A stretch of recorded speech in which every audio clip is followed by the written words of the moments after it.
Saat ini kita sedang memilih pemimpin, bukan sedang memilih badut yang kerjanya hanya joget-joget. Assalamualaikum warahmatullahi wabarakatuh. Salam Om Swastiastu, Namo Buddhaya, salam kebajikan dan salam sejahtera untuk kita semua. Saudaraku sebangsa dan setanah air, para penonton kanal YouTubeku yang sangat saya hormati dan sangat saya cintai. Salam jumpa dan selamat bertemu kembali bersama saya, Sainai, tentunya di channel YouTube Orang Timur TV.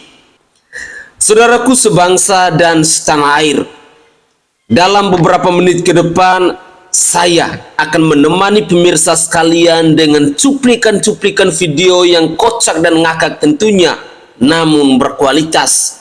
Dan pada kesempatan ini masih dengan tema-tema yang sama, yakni tentang Bapak Prabowo Subianto dan Gibran Raka Buming Raka. Saat ini kita sedang memilih pemimpin, bukan sedang memilih badut yang kerjanya cuma joget-joget saja.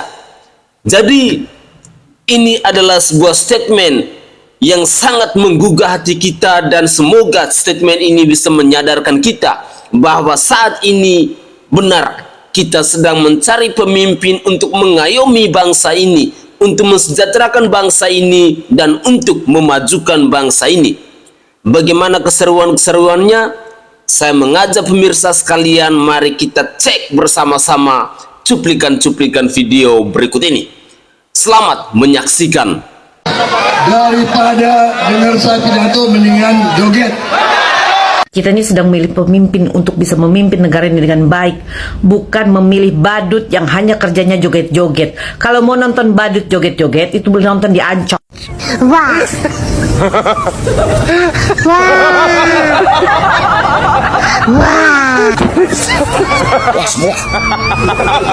Wah.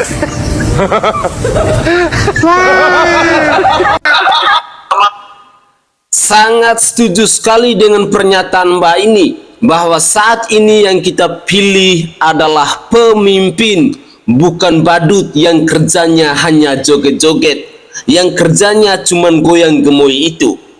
Saudaraku sebangsa dan setanah air, pernyataan ini saya berharap bisa menyadarkan kita, bisa mengingatkan kita, bisa mengetuk pintu hati kita, bahwa saat ini yang kita cari adalah calon pemimpin untuk memimpin bangsa sebesar Indonesia ini. Kita tentunya menginginkan pemimpin yang berkualitas, pemimpin yang berintegritas, pemimpin yang berintelektualitas, dan pemimpin yang mentalitasnya bagus. Dengan demikian, saya mau mengajak pemirsa sekalian di mana saja kita berada, mari kita belajar rekam jejak dari calon pemimpin-pemimpin ini. Mari kita lihat prestasi-prestasi dari calon-calon pemimpin ini. Apakah mereka layak untuk menjadi pemimpin di negara ini atau tidak? Tentunya kita menginginkan agar negara ini menjadi lebih baik dari hari ini. Presiden Joko Widodo telah menegaskan bahwa kita harus mencari pemimpin dengan rekam jejaknya yang baik, pemimpin yang berpengalaman, dan tentunya itu bukan calon-calon pemimpin yang sudah dikalahkan oleh Presiden Joko Widodo. Kita ketahui bahwa Bapak Prabowo Subianto ini sudah 2 kali dikalahkan oleh Bapak Presiden Joko Widodo. Dengan demikian saya secara pribadi menilai bahwa orang ini memang sudah tidak layak lagi untuk memimpin bangsa sebesar Indonesia ini. Sudah kalah dengan Jokowi tapi nongol lagi. Wok, memang tidak tahu malu rupanya orang ini. Dengan demikian saya berharap bahwa pemirsa sekalian, kita harus lebih cerdas, kita harus lebih kritis, dan gunakan logika akal sehat kita untuk memilih pemimpin di tahun 2024 nanti. Mari kita lanjutkan lagi untuk menyimak cuplikan-cuplikan video berikut ini, dan semoga cuplikan-cuplikan video berikut ini bisa mengedukasi kita dan bisa menyadarkan kita tentang pentingnya pesta demokrasi di pemilu 2024 ini. Selamat menyaksikan. Teman-teman semua, santri Spartan, Gen Z dan milenial, santri Spartan muda di seluruh Indonesia, Hari ini semakin penting bagi kita semua, anak-anak muda dan latar belakang apapun, termasuk dan terutama teman-teman santri, untuk ikut serta memikirkan bangsa. Karena di tahun 2024 ini nggak hanya kita bicara tentang pilpres, tapi ini adalah tahun transisi menuju ke puncak bonus demografi di 2030. Kalau kita masih punya kesepakatan kolektif bersama tentang 2045, Indonesia harus jadi emas, Indonesia harus jadi unggul, Indonesia harus bergerak cepat menyesuaikan diri dengan tantangan geopolitik global, maka keputusan itu, transisinya, turning back point-nya, mau kemana kita bawa arah masa depan bangsa, itu ada di tahun 2024. Di mana roadmap-nya, di mana pemimpin yang itu bisa membawa aspirasi, pemikiran, seluruh gerakan dan gerak langkah anak-anak muda secara terakomodasi. Nah, 2024 adalah momennya. Maka kita tidak bisa tinggal diam. Sebagai bagian dari anak muda, teman-teman santri Spartan punya kontribusi peran yang signifikan untuk memberikan masukannya, memberikan gagasannya, memberikan kontribusinya. Sebagai sama-sama anak muda, kita ingin lebih banyak anak muda yang mewarnai ruang-ruang politik, apapun spektrumnya, tapi memberikan semangat. Kita bersama-sama dukung pemimpin yang bisa memberikan ruang itu. Buat saya, ruang itu telah diberikan dengan bukti nyata oleh pasangan Pak Ganjar dan Pak Mahfud. Mari kita pertahankan itu, mari kita semangat seperti janji Pak Ganjar dan Pak Mahfud dengan 3 jarinya. Taat pada Tuhan, taat pada hukum, dan selalu setia pada sumber, yaitu rakyat itu sendiri. Merdeka! Bersamaan 2019 dan 2024 sama-sama ada bapak-bapak yang gagal dengan food estate-nya. Itu kan yang kalian mau? Puas kau bang! Sebuah ajakan yang datang dari Seno Bagaskoro kepada kaum muda, kepada Gen Z di bangsa ini. Saya berharap bahwa ajakan-ajakan ini bisa menginspiratif para pemuda, para Gen Z kaum milenial di bangsa ini untuk terlibat aktif dalam dunia politik. Jangan menjadi antipatik dari politik, tetapi mari kita bersama-sama berperan aktif dalam pesta demokrasi ini, terlibat aktif dalam dunia politik, belajar apa itu politik agar kita mampu untuk memajukan bangsa ini lebih baik dari hari ini. Dengan demikian saya berharap para Gen Z kaum muda di mana saja kalian berada, kalian yang adalah tongkat generasi penerus bangsa ini, maka kalianlah yang semestinya menjadi garda terdepan di pesta demokrasi tahun ini. Ajakan ini semoga saja bisa mengetuk pintu hati kaum milenial, Gen Z di mana saja kalian berada. Mari kita lanjutkan lagi. Kalau mereka nyinyir terus, tidak berhenti fitnah, itu artinya mereka panik, mereka takut kalah. Mas Gibran yang terhormat, selaku anak muda dari putra Presiden Republik Indonesia Joko Widodo, seandainya nanti terpilih sebagai Wakil Presiden Republik Indonesia 2024 tanpa prestasi dan pengalaman dalam program kinerja Anda, apakah Anda kedepannya akan menghukum masyarakat yang melanggar aturan hukum di negara ini? Sementara Anda juga hasil dari produk Mahkamah Konstitusi yang melanggar hukum dan etik sewaktu proses Anda menjadi cawapres. Mengingatkan juga, semoga rakyat Indonesia berakal sehat dan cerdas apabila dinasti keluarga yang berpura-pura demokrasi ini menang dalam pemilu 2024 mendatang. Demokrasi di negara Indonesia ini akan terancam karena tidak netralnya seorang Presiden Republik Indonesia Joko Widodo terhadap pemilihan umum 2024. Disebabkan anak kandungnya terlibat ikut juga kontes pemilihan umum sebagai Wakil Presiden Republik Indonesia 2024. Terima kasih.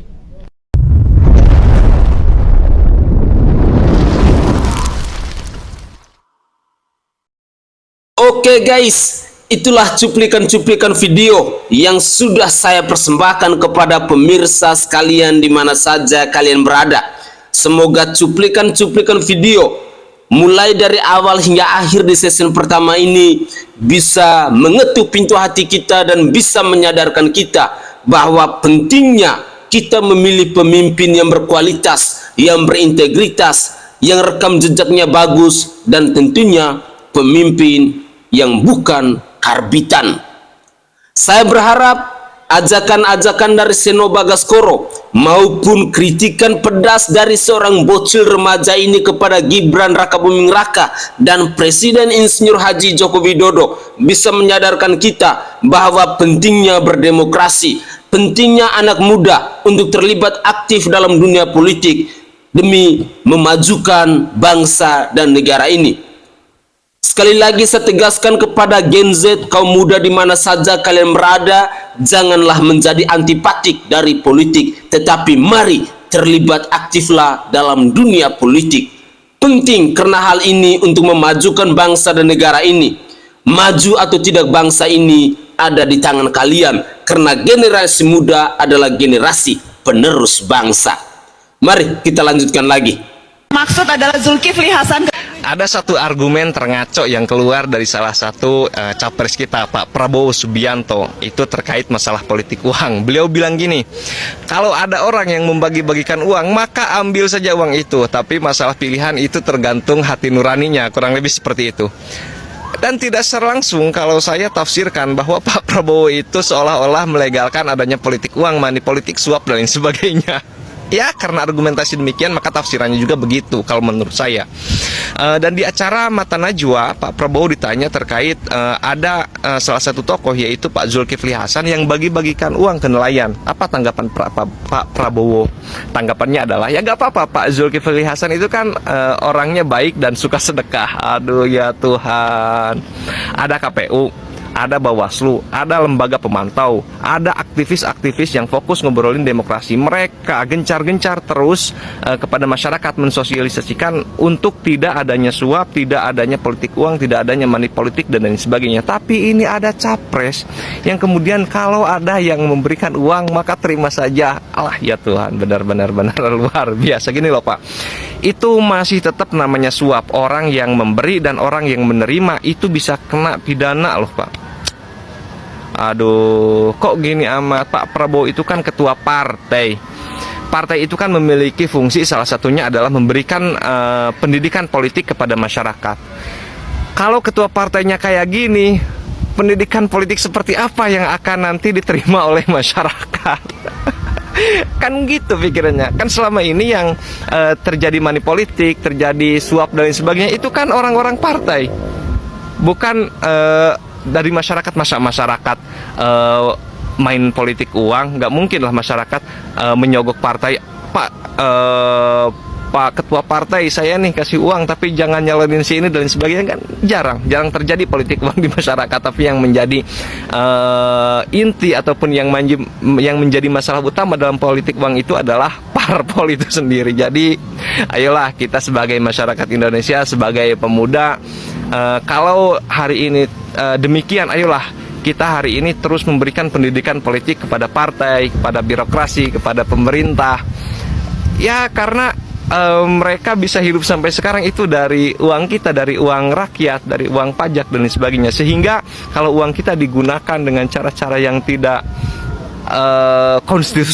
konstitusional jadi ayolah kita berikan pendidikan politik kepada mereka supaya mereka sadar dan bijak menggunakan uang kita.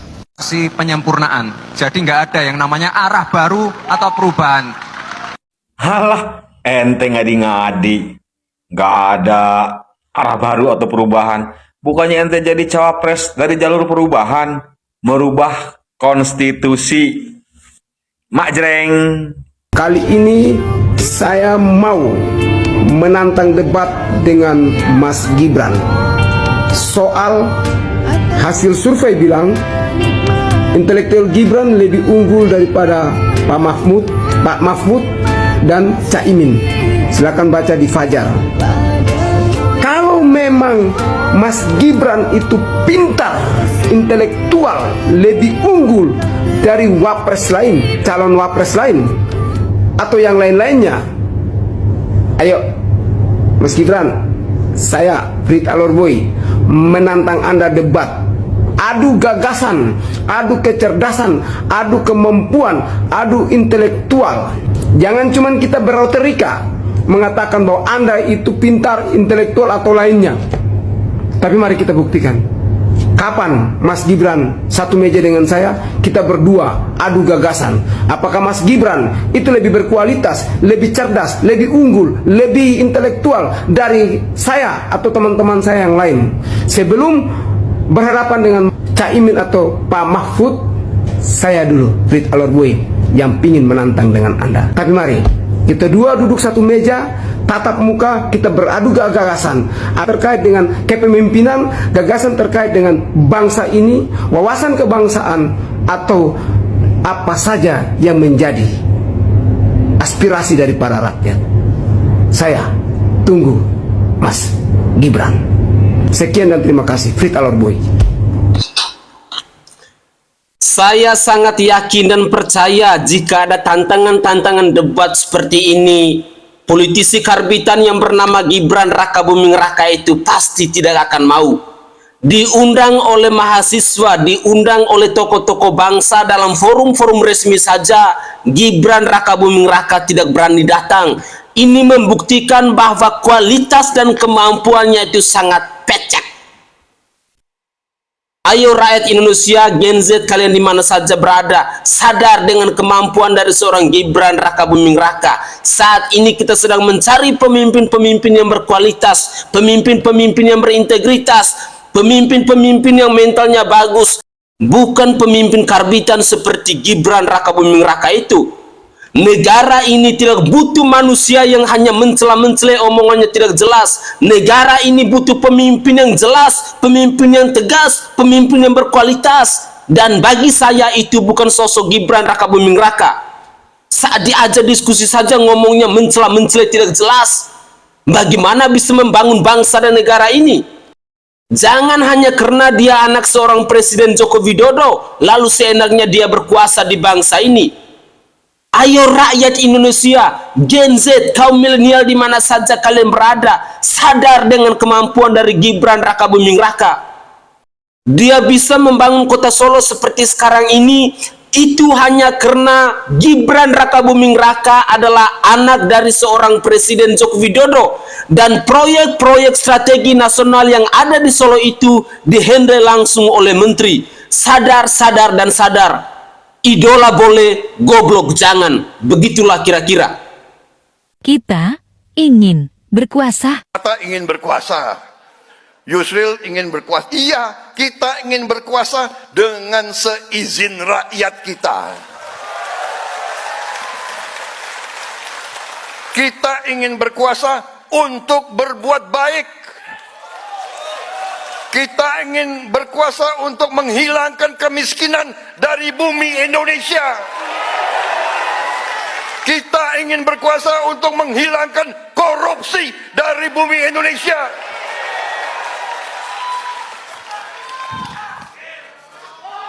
Kita ingin berkuasa untuk menjamin tidak ada anak Indonesia yang lapar. Tidak ada anak Indonesia yang tidak bisa minum susu. Tidak ada orang Indonesia tidak bisa berobat. Dan tidak ada lagi orang-orang sepuh, orang-orang tua yang harus bekerja dengan tidak menentukan apa penghasilannya. Itu keinginan kita. Karena itulah kita ingin berkuasa, saudara-saudara sekalian. Ngedabrus, bicara tidak sesuai dengan fakta. Soal kemiskinan, soal korupsi, soal pendidikan, soal kesehatan, dan lain sebagainya. Ya iya, rakyat menginginkan seperti itu. Tetapi para penguasa, para petinggi partai hari ini, merekalah pelaku-pelaku korupsi.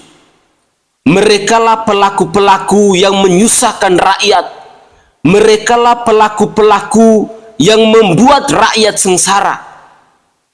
Dengan demikian, jangan percaya dengan pidato-pidato dari orang-orang yang hanya mau meraih simpatisan dari rakyat. Pikir cerdas untuk Indonesia yang lebih baik.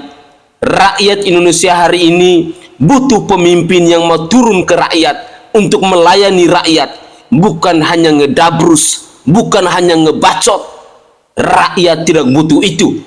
Dan juga satu hal penting, ketika kita mendengar pidato dari Prabowo Subianto tadi bahwa beliau akan minta izin ke rakyat untuk berkuasa. Kami tidak butuh orang-orang untuk berkuasa. Kami hanya butuh orang-orang untuk melayani rakyatnya. Beda Pak, berkuasa dengan melayani. Camkan itu.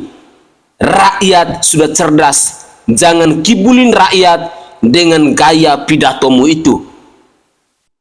Mari kita lanjutkan lagi. Baliho besar, cuman gagasannya kecil. Jadi Balihonya besar. Balihonya Kalau nggak salah nih anak yang ngajuin pertanyaan ke Prabowo pas di Mata Najwa di UGM. Nggak tahu kenapa ya. Gua tuh suka risih gitu loh cuy. Satu orang bicara seakan merepresentasikan orang banyak. Sedangkan lu tuh bukan siapa-siapa nih, ya kan. Belum juga jadi apa-apa, ya kan. Mahasiswa. Lulus juga belum gitu kan. Udah sosokan pakai kata-kata kami anak muda, kami sebagai rakyat lah, bla bla bla, ya kan. Mahasiswa suka gini nih. Apalagi yang masih semester awal, suka keminter gitu loh. Padahal kuliahnya biasa-biasa aja, cuma pinter agitasi dan provokasi doang nih. Gini Cil, lo mending lulus aja dulu ya kan. Lulus dulu, belajar aja dulu yang benar gitu kan. Terus ketika udah lulus, baru deh tuh lu lihat real life lu tuh seperti apa, ya kan? Karena real life itu ketika lu udah lulus dan lu dihadapkan akan dunia profesional. Bukan pas lu keluar masuk fotokopian, bikin tugas, bukan, ya kan? Di dunia profesional, di situ akan digodok gimana idealisme lu berbenturan dengan suara perut lu sendiri. Gua nggak mau kerja, Bang. Gue gak mau kerja profesional, gue maunya masuk partai dan nyalek. Lah sama aja lu berarti sama orang-orang yang lu nyinyirin pas kuliah, ya kan. Ide mah belakangan, tempel aja banner dulu di tiap pengkolan, ya kan. Sama ya kan, gak peduli, penting kepilih aja dulu. Sama aja lu.